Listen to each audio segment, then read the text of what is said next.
agenda.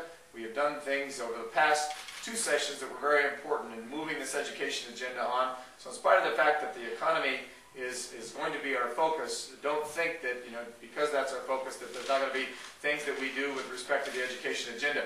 The P20 Council has made 21 different recommendations to me, and we're going through those and seeing what recommendations need legislative work, what recommendations can be done without legislation, and what the fiscal note is with respect to some of the agenda items. And we'll have sort of that fine-tuned once we have that process completed, but we'll have some sense for what we're going to move forward, and it will be, a lot of it will be as a result of the work of the P20 Council.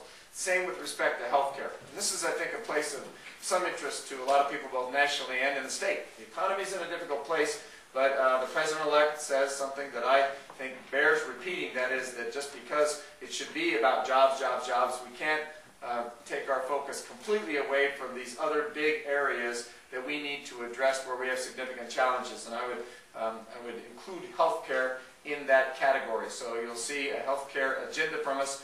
And finally, as it relates to transportation, we understand that this stimulus package coming is really a short-term package. That's something that will help us in the short term, but it does not solve our funding issues that we have that are really long-term funding issues. And so in viewing this really as a marathon, we have to say to ourselves, okay, the federal stimulus package could provide short-term relief, but we have to understand what to do beyond that. And I think you'll see from us a bill that will look at a menu of options and look at really having a sense about funding options beyond just this federal stimulus package that's coming our way. The transportation panel, in returning its findings last January, talked about this being a quiet crisis. And we understand that there are bridges and roads in this state that need repair. And we're going to look for ways to really go after that at a minimum in the medium term, and then ask the question whether there's a way in a legislative package to also head toward a vision of a long-term strategy for funding for transportation in the state. So with that, we expect it to be an engaging session. Josh Penry is in the back of the room, and I look forward to working across the aisle with people who are Republicans, and certainly look forward to working with the Democrats, the people in my party, and appreciate just the notion that in this state, I think when we do our best work, it's when we do it in a bipartisan fashion, and really when we tackle the big challenges and we go after them in a way that the people of the state want us to. So with that, I'll open it up to questions, and thank you for the opportunity again to be here. Charles. So much of what you just talked about, transportation, healthcare, the economy, the safety net, depends a lot on what the federal government ends up doing. How is that going to affect the legislative session? Is it going to delay things? Are we going to be looking at a late session with some of these bigger ticket issues? Well, I think the answer to that is no, we can't wait. The federal government and the stimulus package that they're contemplating, I would have to say they're contemplating that happening fairly quickly. And my hope is that it would happen pretty quickly. I think they'll have their sense about what they want in a stimulus package to be fairly early decided by Congress. Even before the President's inaugurated, that Congress would look at this and have a couple of weeks to vet a stimulus package that's already being put together. And then when the President's inaugurated sometime soon after that, that money would be authorized. The requirement that they have as it relates to those projects is that they really be ready to be built out in 120 to 180 days. Governor, what is the healthcare agenda and what is the transportation agenda? Your Blue Ribbon Transportation Committee came up with their latest report some time ago. The session is less than a month away.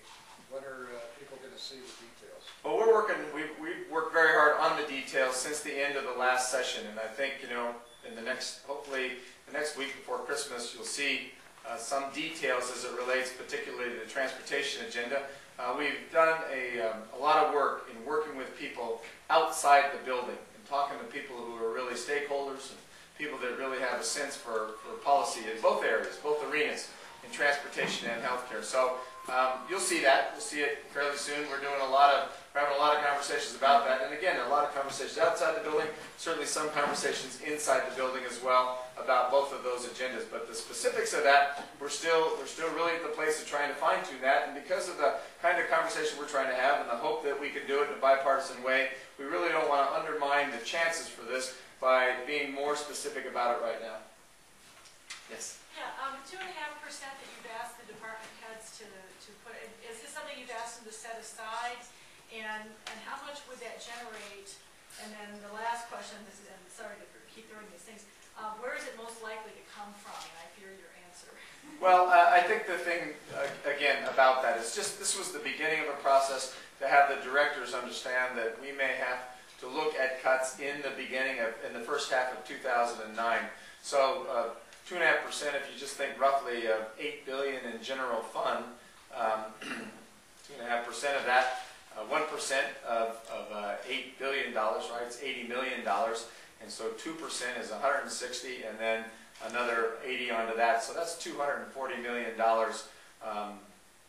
No, that's $200 million would be 2.5%, and that's if you took it from every agency. But like the Yeah, that's my like the money that we looked at in terms of the freezes, we accepted out public safety and health. You know, in the last recession, the governor had very difficult choices to make.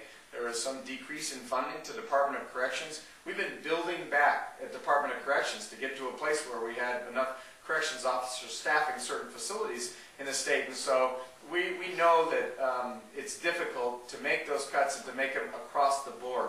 And so there may be, if you use 2.5 as the number, it may be that we have to rely upon some agencies more than others. And again, I'm not going to say more about that than understanding that we have health challenges. So much of what we do in state government involves providing services that are what we call counter-cyclical, in that when the economy takes a downturn, the demand for services actually increases.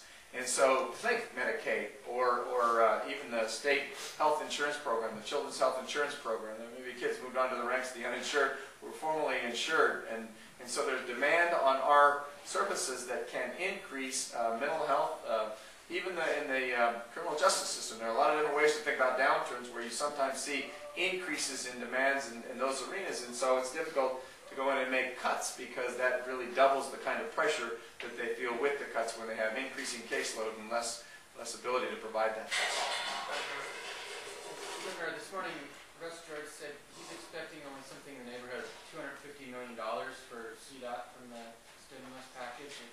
If he's right about that, that wouldn't even restore the cuts that we're looking at making. Can you? Did he say that? Really call that a stimulus? No.